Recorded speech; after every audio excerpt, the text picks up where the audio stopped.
எல்லாருக்குமே சிக்கனோட மட்டனா ரொம்ப பிடிக்கும். நம்ம இன்றைக்கி சுவையான மட்டன் சுக்கா எப்படி செய்யுதுன்னு பார்க்கலாம். ஒரு குக்கரில் வந்துட்டு மட்டனை போட்டுட்டு இஞ்சி பூண்டு பேஸ்ட்டு, காரத்தூள், பட்டை, லவங்கம் அதெல்லாம் போட்டுட்டு பெருஞ்சீரகம் சேர்த்து உப்பு மட்டும் சேர்த்து தேவைக்கேற்ப வந்துட்டு தண்ணி மட்டும் ஊற்றி நல்லா ஒரு 3 to 4 விசில் கடாயில் வந்துட்டு எண்ணெய் ஊற்றிட்டு இந்த மாதிரி நல்லா அரிஞ்சு குட்டி குட்டியாக அரிஞ்சு போடுங்க வெங்காயத்தை. அது கூட இஞ்சி பூண்டு பேஸ்ட் வந்து 1 டீஸ்பூன் எடுத்திருக்கேன் நான்.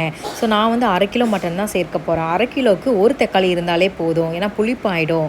அதுக்கப்புறம் வந்து நல்லா வதங்கினதுக்கப்புறமா நம்ம பொடி எல்லாமே சேர்த்துடலாம்.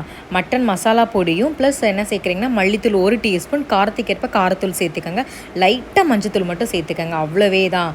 ஸோ நல்லா அதில் பரட்டுங்க. பரட்டினதுக்கப்புறம் இந்த மாதிரி அதுக்கப்புறமா உங்கள்கிட்ட தண்ணி எதுவும் இருந்துச்சுன்னா அதையுமே ஊற்றி நல்லா கொதிக்க வச்சு சுண்ட வச்சுருங்க. நான் தண்ணி எதுவும் எடுத்துக்கல, ஏன்னா அது குழம்பு வச்சுட்டேன்.